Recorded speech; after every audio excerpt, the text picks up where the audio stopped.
Hello and welcome to Design Voices Elevated Season 2. I'm Marzia Arico and today I'm in Milan to meet Roberta Tassi. Yay! Yay! Hello Roberta! Roberta and I have been knowing for a while. Actually, we met last time 6 years ago, we just recalled. And she's the founder of Oblo, which is a strategic design agency in Milan, and we are at their studio today. So Roberta, can you tell us a bit about your story? What's your background? How did you get to Oblo to today? Okay. Well, I've been working in the service design sector for a while. Now we can say it. Starting from my graduation thesis, service design tools, and then that everyone knows, like every single service design in the world, I think, have been accessing that thing. Yeah, it's impressive because it's been published in 2009.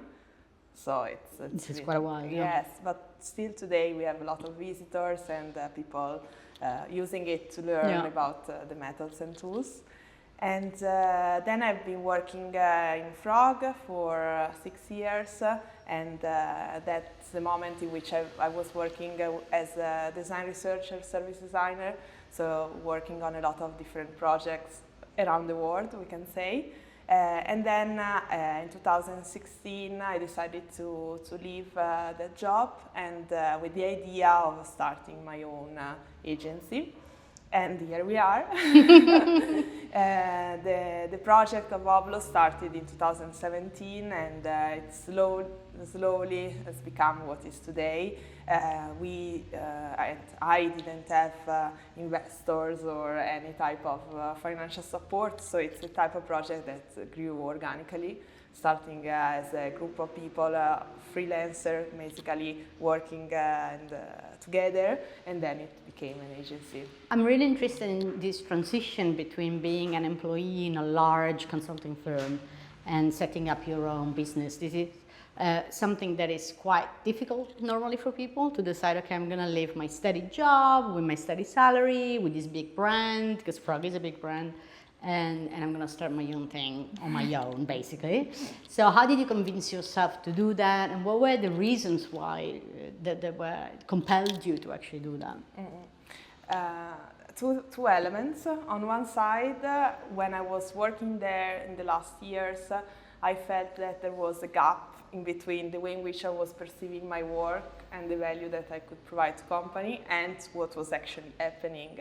We were working on a very large program at high intensity, huge budget, and sometimes I was putting myself in the shoes of the organization on the other side, and I was like, okay, maybe that's not the type of relationship that we should build with the client.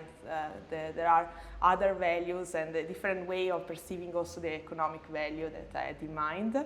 And then on the other side, my last months at Frog, I went to Nairobi for actually quite a bit, like almost 1 year, with the idea of setting up an office of Frog there. Oh, nice. And that was the first time in which I found myself, we were 2 people there, myself and the business strategy, and we had this mission of looking around, exploring the market, exploring the opportunities. So I started to think of my work in a different way, more entrepreneurial in a certain way, and it helped a lot taking the decision of saying, okay, I can try something different and try to build something that has the flexibility or gives us the flexibility to work on projects that we really care about, where we feel that we can provide value for let's say, budgets that are fair for the organization on the other side. And do you feel you achieved that goal? Was it that straightforward at the end? I mean, partially yes. Okay, nice. That's something that also surprised me as well, because I was not sure it could go in any direction. I feel lucky I met the people who are here with me in the office, because this couldn't exist without the type of synergy that we created. It's still a difficult project, starting your own business, and selling service design and making sure that everything is stable from a financial perspective still hard. So I hope that with this balance of high quality that we can provide, the competencies that we have, and the experiences we are developing, we could exist for a long time. I'm just thinking about, maybe one example of project that is recent that you are particularly proud of, or where you managed to bring some, level of skills to thinking that has been pushing your practice forward in a way. And I know you work with, diversity and inclusion. I know you work with green transition. You work with AI and new technologies. So, what can you bring an example just for the people to understand what kind of work you do? Something we are working on today that we are really proud of is a project for Medici Senza Frontiere, Doctors Without Borders, and another company based in Italy, which is called Amagamma. They are data scientists and specialize in AI-based solutions. And basically, this project is exploring how AI could be applied to the improvement of internal operations for Doctors Without Borders. And I think it's, on one side, the representation of how we could support an organization in understanding how to use technology. Because a few years ago, they didn't know what they were doing in general, how to set up a project in a collaborative way, how to enhance the way in which they were working. So on one side, it's a representation of how we have been supporting them in these years in understanding and embracing a new methodology of work, but also it's an opportunity for us to explore the use of a technology that everybody is speaking about in a very meaningful and effective way. Now, I find this interesting because, there is a lot right now. I mean, it's been like this for probably 2 years. This rush to the use of AI for the sake of AI, right? Can you do something with AI, whatever it is, right? And I'm fundamentally skeptical to that because, in any case, throwing technology just for the sake of technology is not a good thing, in my opinion.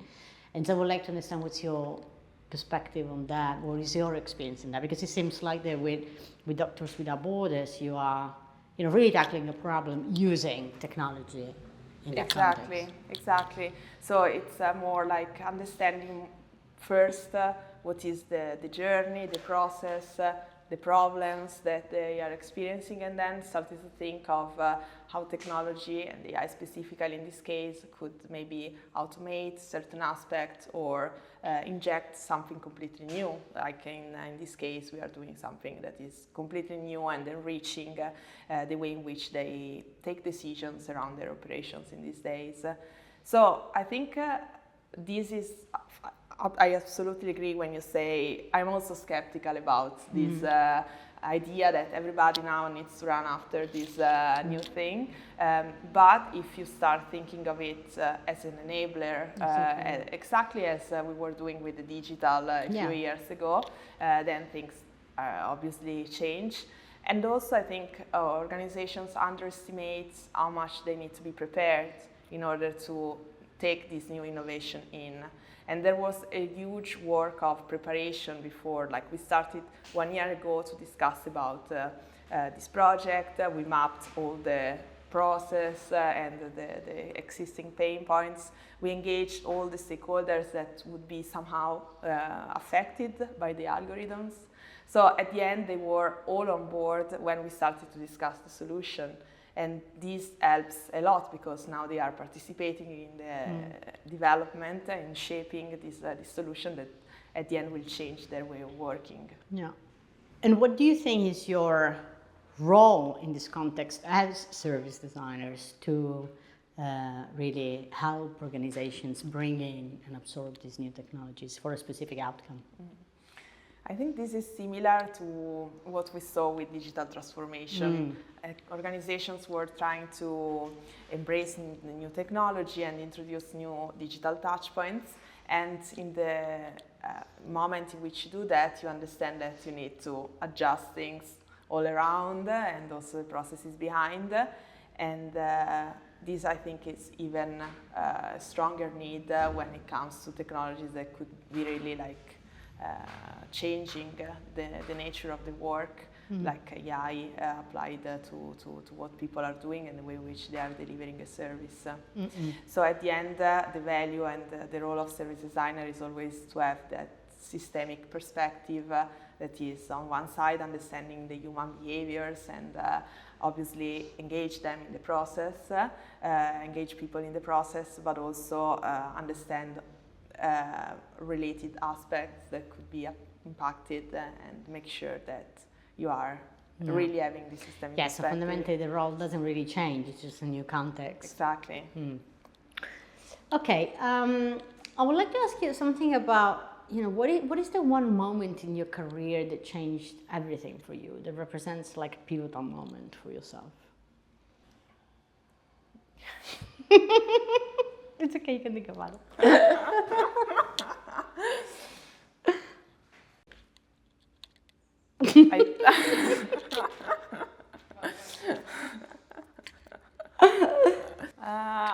The first comes to my mind was one of the last projects I've been doing with Frog, because we were having a very beautiful working experience with a specific company and seeing the success of our work together, and then the project was stopped because of business conversations and discussions that didn't go in the right direction. And I felt that the quality of our work was not on the table anymore. And that probably one of the things that made me decide to go in a different direction. So I consider that a pivotal moment. And another one, a very key moment for me was also with my experience with the digital transformation team of the Italian government, because that's the moment. It was the first time I was not working as a consultant, but working within a team of, we can say, an organization, and the first time in which my work was very much more mixed with other competencies like engineers, person working in the legal team, and we all together need to come up with a solution to in the specific projects that we were working on.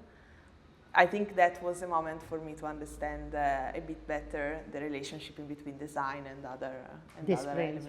Can you tell us a bit more about that experience in the public administration? Because I think it's a very, interesting experiment that happened and with very good outcomes, if I might say. So, can you tell us a bit more about that experience?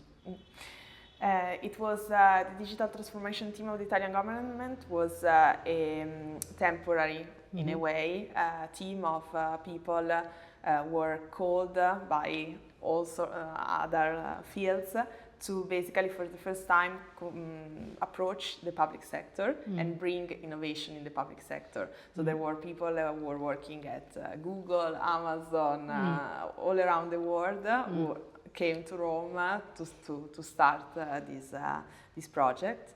And I think that aspect was very interesting and special of that situation, because everybody was really committed and doing it to give something back to the country and reboot the way in which the digitalization of public sector services was going.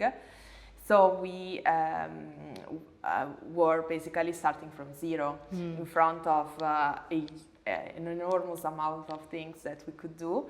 We had to give ourselves objectives and set the agenda for the team. That was also quite interesting because Diego Piacentini was the commissioner and the person in charge from the state to do it.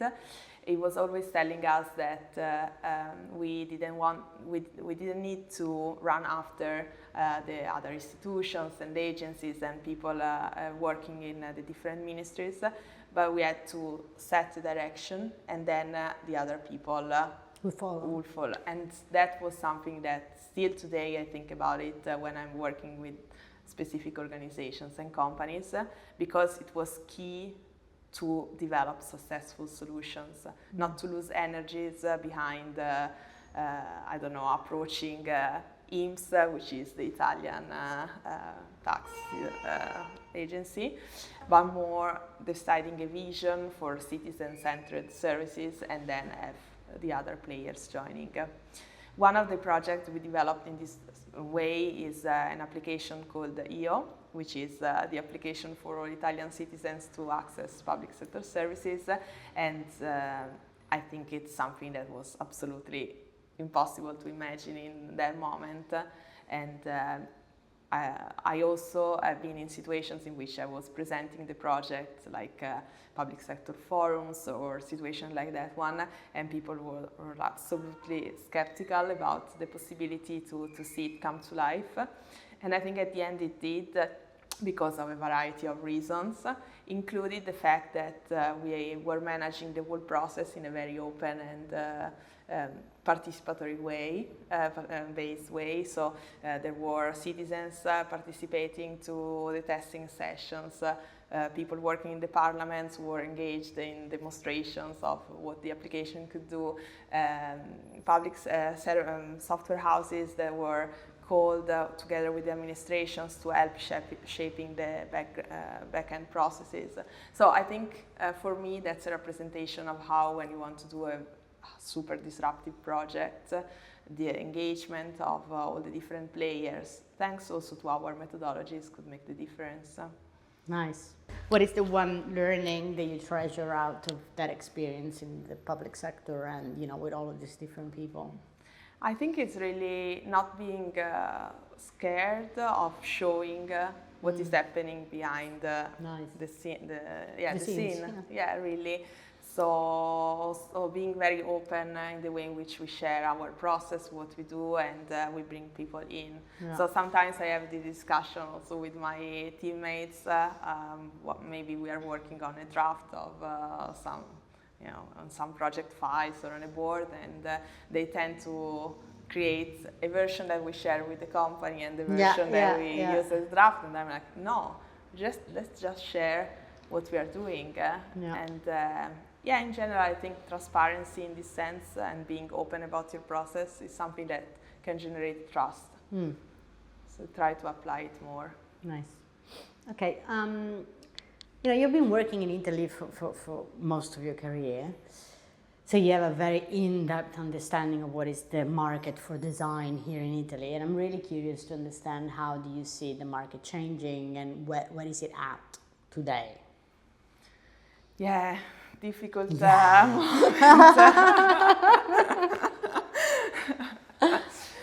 Yeah, sometimes I feel like it's a crazy mission to keep doing this activity, but okay.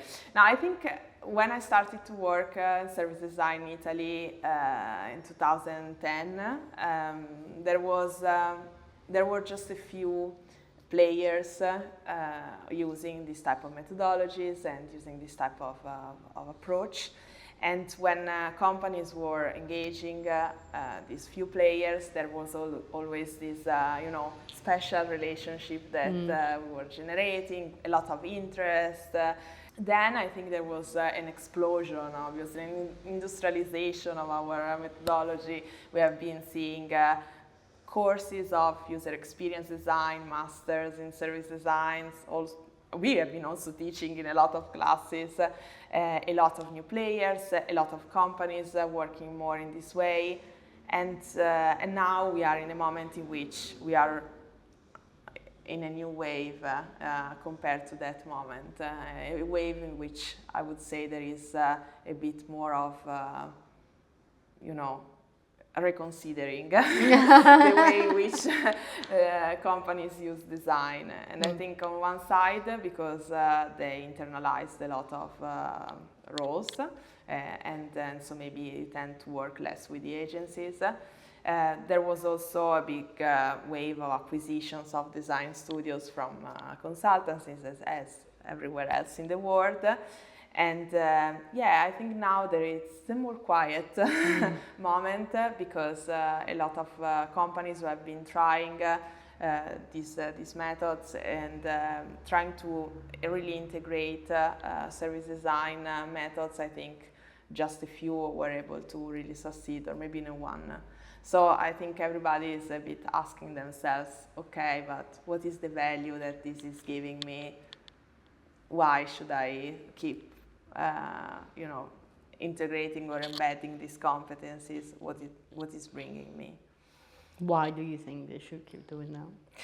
I think it helps a lot in creating order, prioritizing decisions, and embedding at the end the human perspective in what they are doing. It helps a lot, but I think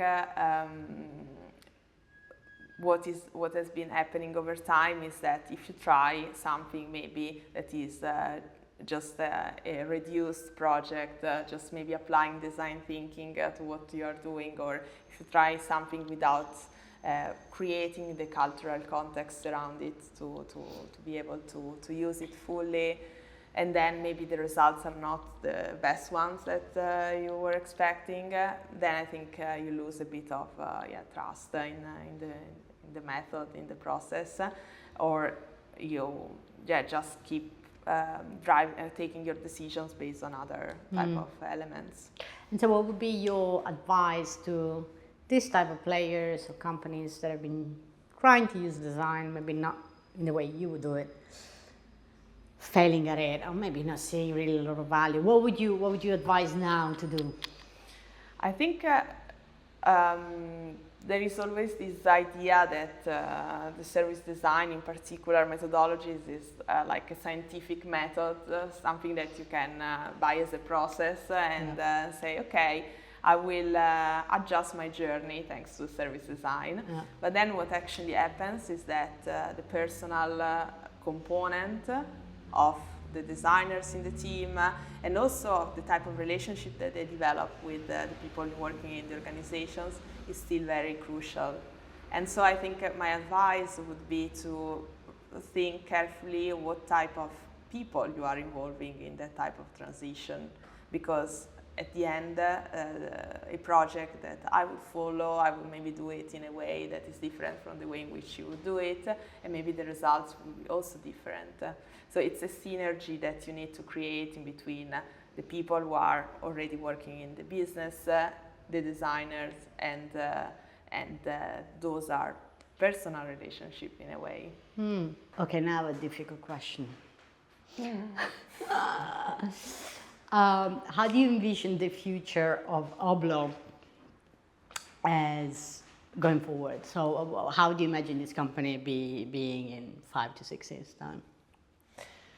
I hope we can still keep our size in a certain way. So we are like a 10 at the moment people group, and we focus on high quality, let's say, work and outcome. So my first hope for sure is okay, we will still be there, still be doing what we like, but we also, if I have to express my desire for the future, maybe doing more and more work that is experimental in the field to keep enriching our practice, not just ours, but also for service design practice in general. And in particular, I have in mind some signals, some trends we are already capturing nowadays in our work. We end up doing much more work related to impact measurement and helping organizations understand how to improve their impact on different dimensions, from environment to social and cultural. That's something very interesting. I think we could do a lot more there. And also, in a similar way, keep exploring the potential of the evolution of technologies with this human perspective and bringing the perspective of user needs and human behaviors in general. So I think looking ahead, more work on this trend of or impact assessment and evaluation and improvement and all the type of transitions that companies need to do around that aspect, and similarly again with AI and potential new technologies that are going. So it's way more internal work, if you like, in improving the way organizations go about certain things rather than the historical service designer work, which is about improving the customer experience of those stakeholders that are outside the company. Yeah, I think that work is still happening, but it's also decreasing because a company that today calls us because they want to understand their personas and to understand their journey, they no longer exist. Yeah, exactly. Okay, it's but very it's an rare. interesting thing, yeah. Can I ask you, like, what was the most difficult moment in your experience with Oblo since the beginning? Like a moment where you really doubted your choices, or that you really thought that maybe you wouldn't be able to make it? Surprisingly, my main concern is always about the people, because especially being a small organization, especially being an organization that wants to have long-term relationship with the companies we work with, the human dimensions also inside the team is very important, and it's different than when you are in large companies where you can the next day maybe change team and talk to other colleagues.